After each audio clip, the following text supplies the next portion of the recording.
Pasé casi 20 años como guarda forestal en algunas de las zonas más remotas y salvajes de América y creía haber visto todas las curiosidades que la naturaleza podía ofrecer. Recuerdo aquel día vívidamente. Era principios de otoño, finales de septiembre para ser exactos, y el tiempo en el Parque Nacional Olímpico era tan impredecible como siempre. El bosque estaba húmedo por el rocío de la mañana y en el aire flotaba un frío intenso que hacía presagiar que se acercaba el invierno. Yo realizaba una patrulla rutinaria por uno de los senderos poco frecuentados de la zona del bosque lluvioso de Jo. Aunque esta parte del parque era frecuentada por turistas, reinaba un largo silencio, solo roto por el tranquilo susurro del viento en los añosos abetos de Douglas y el grito lejano de un pájaro solitario. Me había acostumbrado al silencio sereno y casi sobrenatural del bosque, un silencio que podía ser a la vez tranquilizador y desconcertante. Aquella mañana hice mi ronda, comprobando las marcas del sendero y asegurándome de que los sensores ambientales funcionaban correctamente. Había recorrido este sendero innumerables veces, así que nada me parecía fuera de lo común. Recuerdo que el sendero serpenteaba entre densos bosques de cedros y abetos y que el suelo estaba blando por la lluvia del día anterior. Me detenía de vez en cuando para ver las cámaras instaladas para vigilar los movimientos de los animales, ciervos, osos e incluso algún alce. Todo era rutina, y no tenía ni idea de que algo mucho más inusual estaba a punto de suceder. Era cerca del mediodía cuando llegué a un claro en la orilla de un pequeño afluente que desemboca en el río Jo. Me detuve para admirar la vista, una amplia extensión de tierra cubierta de musgo, solo interrumpida por altos árboles cubiertos de líquenes y el suave murmullo del agua corriente. El bosque siempre parecía más viejo aquí, como una reliquia viviente de otro tiempo. Me senté en un tronco caído. Saqué mi cuaderno para apuntar algunas notas sobre mis observaciones recientes y me permití reflexionar un poco sobre cómo el tiempo parecía haberse detenido en un lugar como este. Debí de quedarme dormido solo unos minutos, un error fácil de cometer cuando se está en plena naturaleza, arrullado por los relajantes sonidos del bosque. Cuando desperté, el mundo a mi alrededor había cambiado. Las luces se atenuaron, las sombras se alargaron y una sensación inquietante se apoderó de mis entrañas. Sentía que algo iba mal, aunque no podía precisar inmediatamente qué era. Me levanté, me quité las hojas húmedas del uniforme y empecé a recoger mis cosas cuando, de repente, oí un crujido lento y deliberado procedente de lo más profundo del bosque. Al principio pensé que se trataba de un oso alimentándose o de un ciervo abriéndose paso entre la espesura, pero había algo diferente en el sonido, algo que me produjo un escalofrío. Miré alrededor del denso follaje y vi una sombra de estatura imponente que salía de detrás de un cedro especialmente grande. Al principio no era más que una figura oscura que se confundía con la penumbra del bosque, pero a medida que me concentraba, empecé a darme cuenta de que no se trataba de un animal corriente. Era una figura erguida que parecía medir al menos 3 metros. La criatura se movía con un paso lento y medido, demasiado deliberado, como si fuera plenamente consciente de cada paso que daba. Me quedé inmóvil, con el corazón latiéndome con fuerza en el pecho, mientras la figura, esa criatura inexplicable, se adentraba en los rayos de luz que brillaban a través del dosel. Lo que vi a continuación quedó grabado para siempre en mi memoria. La criatura estaba cubierta de una espesa cabellera oscura que ondeaba con la ligera brisa, y sus anchos hombros y su musculosa estructura tenían el inconfundible contorno de una forma humanoide. Sus brazos eran largos, mucho más que los de un hombre normal, y en reposo le colgaban casi hasta las rodillas. Vi dedos gruesos y fuertes, con uñas más parecidas a garras. Pero lo que más me impresionó fueron sus ojos, profundos, oscuros y aparentemente llenos de una inteligencia salvaje que me hizo sentir como si pudiera ver a través de mí. A lo largo de los años, había oído innumerables historias sobre Bigfoot, relatos de los lugareños, rumores entre los turistas e incluso algún informe ocasional de un avistamiento por parte de uno de los guardas forestales. Pero en ese momento, de pie a unos metros de él, en la luz mortecina del bosque, me di cuenta de que esas historias no eran solo ficción nacida de la soledad y el mito, sino realidad. No soy de los que sacan conclusiones precipitadas sobre lo sobrenatural. y pasé los primeros segundos después de este encuentro analizando cada detalle, intentando decidir si mis ojos me engañaban. La criatura no mostraba ninguna agresividad, ni gestos de ataque o amenaza, pero se quedó muy quieta, como esperando a que yo diera el primer paso. Lentamente eché mano de la radio para pedir una comprobación rápida, pero mi entrenamiento me recordó que debía mantener la calma y no provocar algo de lo que no estaba completamente seguro. En lugar de eso, decidí retroceder lentamente, intentando mantener a la criatura a la vista y no atraer su atención. Mientras me alejaba, la criatura giró ligeramente la cabeza y por un momento nuestras miradas se cruzaron. Parecía estudiarme, y había algo en su mirada que solo puedo describir como sabiduría ancestral. Recuerdo que pensé que si alguna vez tenía que escribir un informe sobre ello, nadie lo creería, aunque tuviera todas las pruebas. En aquel momento no había lugar para el error o la duda. Sabía que había presenciado algo extraordinario. Conseguí alejarme a una distancia prudencial y regresar al sendero principal, con la mente en vilo y las manos temblorosas mientras buscaba a tientas mi cuaderno para anotar todos los detalles. Anoté todo lo que podía recordar: la altura de la criatura, su forma de andar, la textura de su pelaje, su mirada penetrante. Incluso hice unas cuantas fotos con la cámara que me había proporcionado el guarda forestal, aunque después me di cuenta de que las imágenes eran granulosas y borrosas, como si la propia cámara intentara captar la verdadera esencia de lo que había visto. Sospeché que las condiciones de poca luz y la naturaleza escurridiza de la criatura habían tenido algo que ver, pero tampoco pude evitar la sensación de que había algo deliberadamente erróneo en las imágenes. De vuelta al puesto de guardaparques de la entrada del parque, no pude callarme el incidente. Presenté un informe oficial, adjuntando mis notas, fotos borrosas e incluso los datos de temperatura y luz en el momento del encuentro. Mis superiores me escucharon con un escepticismo contenido. A lo largo de los años, había visto muchos informes extraños, desde simples errores de identificación de fauna hasta auténticos casos de fenómenos inexplicables. En este caso, las pruebas eran escasas y las fotografías, aunque indudablemente inusuales, no bastaban para convencer a un curtido equipo de guardas del parque de que había ocurrido algo realmente insólito. Lo consideraron uno de esos avistamientos anómalos que a veces ocurren en lugares vastos y salvajes como el Parque Nacional Olímpico. Pero yo sabía lo que había visto. En las semanas siguientes, profundicé en la historia local y el folclore asociado al lugar. El Parque Nacional Olímpico ha sido durante mucho tiempo un lugar donde se ha visto a Bigfoot, con informes documentados que se remontan a más de un siglo. Descubrí que muchos lugareños antiguos, incluidos guardas forestales e incluso ancianos indígenas, tenían sus propios relatos de encuentros con la gran y escurridiza criatura que vagaba por los bosques. Algunos lo describían como un guardián de la naturaleza, un ser que mantenía el orden natural manteniendo a raya a la gente.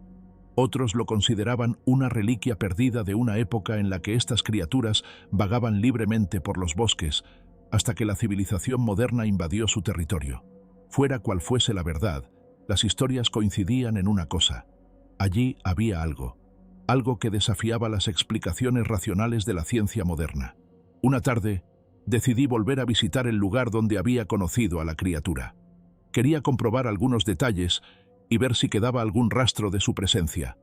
Volví al claro junto al afluente, inundado por una luz inquietante y mortecina.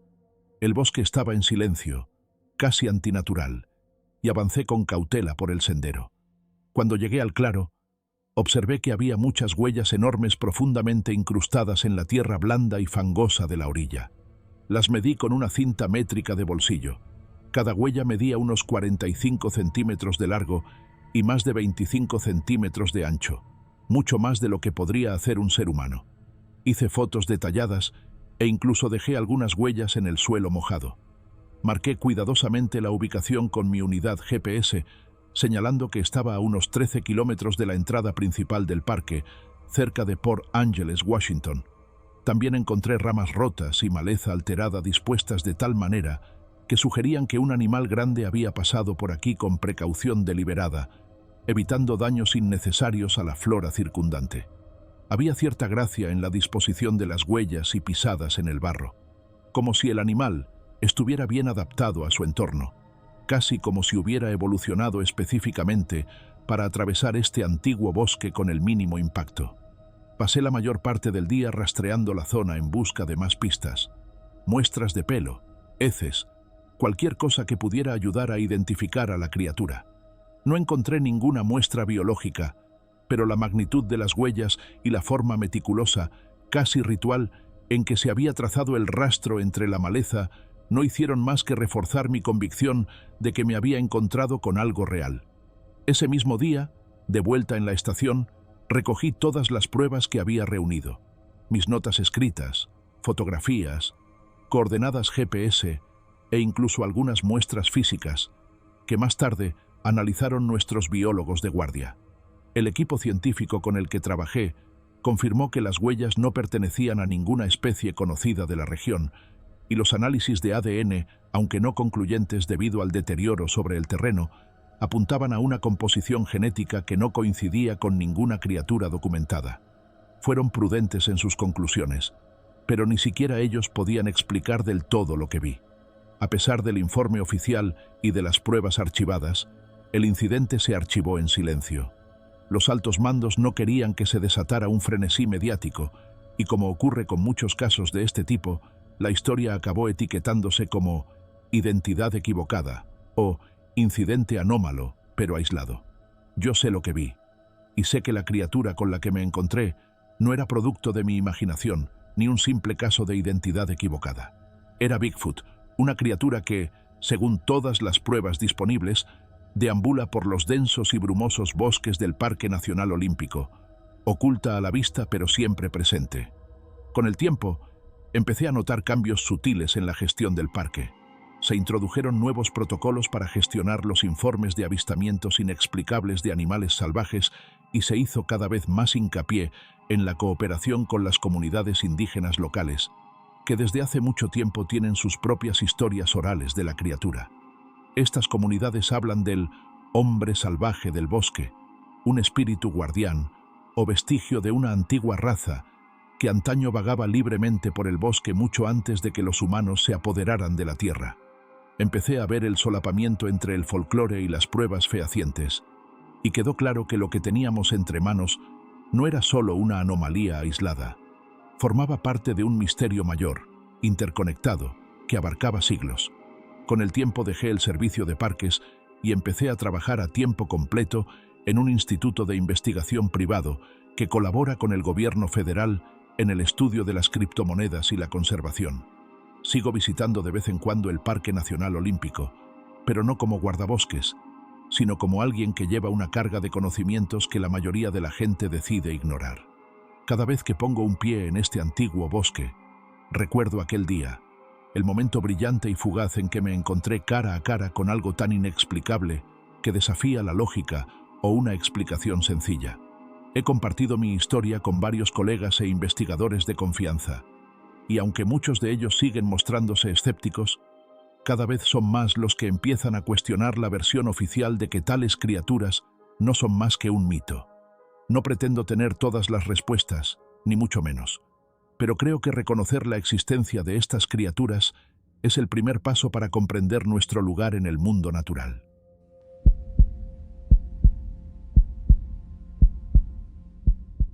Trabajo como guarda estacional en una organización forestal local. Aunque vivo en las afueras, las reservas forestales ocupan un 12% del país y gran parte de ellas están cubiertas de maleza. No es exactamente naturaleza salvaje, pero en algunos lugares está bastante aislada. Como empleado de temporada, llevo trabajando poco más de un mes, pero en ese tiempo he encontrado 3 cosas muy extrañas. La primera es un hombre muerto colgado de un árbol. Los otros guardas dicen que encuentran un suicidio al año, pero este ocurrió en mi primer mes de trabajo. Conducíamos por el parque y estábamos a punto de irnos cuando vimos a un hombre colgado de un árbol. Llamé a la policía y el forense no llegó hasta una hora después porque era el único que tenía una larga escalera para retirar el cadáver. Me quedé mirando al muerto del árbol durante una hora. 2 yonkis corrían por el aparcamiento y tardamos otros 3 guardas y yo en atraparlos. Cuando los atrapamos, uno tenía muchos cortes de piedras y arbustos, pero eso no fue lo más raro. Encontré 3 ciervos sin cabeza. No era una matanza cualquiera. Cuando los coyotes matan normalmente a un ciervo, desgarran la carne y dejan marcas de mordiscos. Pero en este caso, habían cortado cuidadosamente las cabezas y las habían dejado junto a los cuerpos. Cuando lo denuncié, otros guardas me dijeron que llevaban años oyendo historias similares en la zona. A menudo la gente se queja de extrañas desapariciones de animales, sobre todo en zonas donde no era fácil encontrarlos. Algunos dijeron que habían visto huellas que no podían haber sido dejadas por un oso ni por ningún otro animal grande. A la semana siguiente volví a la zona donde se había encontrado el ciervo. Lejos en el bosque noté algo extraño. Varias huellas enormes. Nunca había visto nada parecido. Eran demasiado grandes para un oso, demasiado anchas para cualquier depredador, con una forma poco natural, casi humana. Me quedé allí sentado un rato, intentando averiguar qué podía ser, cuando de repente se hizo un extraño silencio en el aire. Ningún sonido de los animales, ningún viento. En ese momento, sentí que alguien me observaba. De repente se produjo un movimiento delante de mí, y no pude ver lo que era. Por un momento pensé que era una enorme figura oculta tras los árboles, de pie al borde de mi campo visual, observándome. Me apresuré a abandonar el lugar, sintiendo que se me erizaban los pelos de la nuca. Más tarde, ese mismo día, cuando regresé a la base, le conté mis descubrimientos al guarda forestal superior. Me dijo que hacía tiempo que corrían rumores en la zona sobre la existencia de un Bigfoot, una extraña criatura alta y cubierta de lana que aparecía de vez en cuando por estos bosques, pero que nadie había podido demostrar nunca su existencia. El guardabosques de más edad dijo que había muchas historias de ese tipo, y que incluso algunos lugareños afirmaban haberlo visto, pero siempre intentaban mantener las historias en secreto. Yo no sabía qué pensar. Todo era demasiado extraño, demasiado inexplicable. Aquellas huellas, las extrañas muertes de animales, los crujidos en el bosque y aquella increíble figura que apenas había vislumbrado. Tal vez algo mucho más peligroso e inimaginable acechaba en estas montañas, y cuanto más pensaba en ello, más claro me quedaba que las respuestas a estas preguntas podrían ser mucho más oscuras de lo que había imaginado.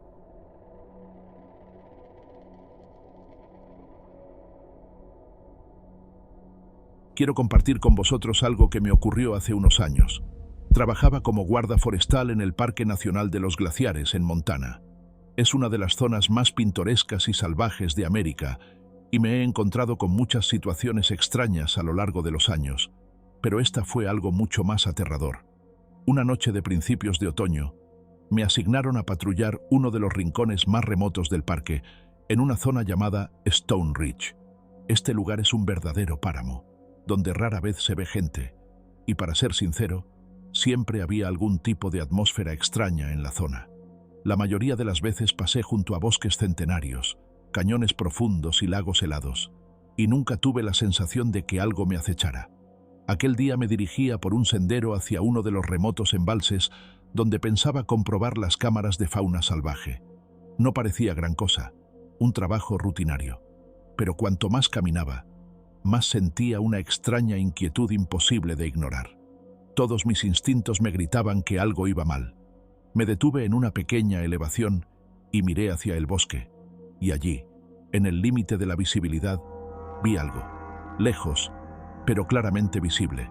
Algo enorme estaba de pie en el bosque y me observaba. Inmediatamente pensé que podría tratarse de un gran oso, pero algo iba mal.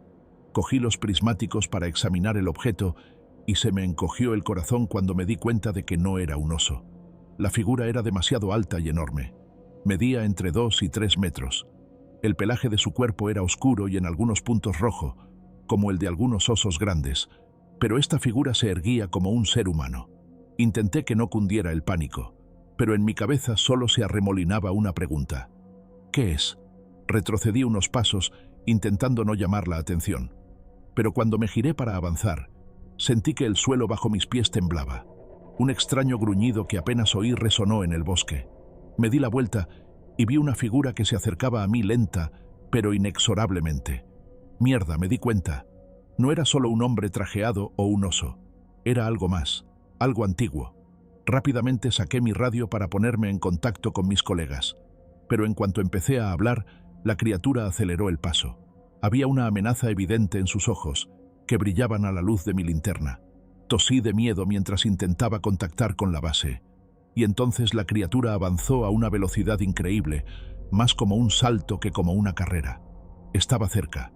Oí que algo golpeaba el suelo con un ruido ensordecedor, y no era una rama ni una roca.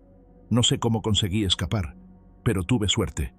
Tuve tiempo de reaccionar y saltar a un lado cuando una enorme zarpa pasó a escasos centímetros de mí. La criatura se detuvo y se dio la vuelta, evaluándome con una mirada propia que permaneció en mi memoria mucho tiempo después. Ya no podía quedarme quieto. Sabía que tenía que irme. Solo por algún milagro conseguí salir de esta pesadilla, poniéndome en contacto con mis compañeros y llegando al refugio más cercano. Cuando volví a la base, les conté todo lo que había pasado. No sabían qué pensar. Algunos de los guardabosques más veteranos dijeron que podría haber sido Bigfoot, y no lo consideraban un mito, sino una amenaza real. Un par de días después, mi equipo y yo volvimos a esa zona, pero no había rastro de la criatura. El bosque seguía igual de tranquilo y silencioso. Comprobamos las cámaras, pero no encontramos nada fuera de lo normal. Pero yo estaba seguro de que lo que había visto era real. Seguí trabajando en Glacier durante 2 años más después de aquel incidente, pero nunca volví a esos lugares. Encontré las mismas rutas unas cuantas veces, pero evitaba la zona de Stone Ridge. No estaba preparado para volver a encontrarme con lo que fuera que vivía en esos bosques. Esta fue mi experiencia con algo que realmente no se puede explicar. Ese momento en el que te encuentras con algo que ya no encaja en tu marco de referencia normal y te das cuenta de que albergas un miedo que no desaparece.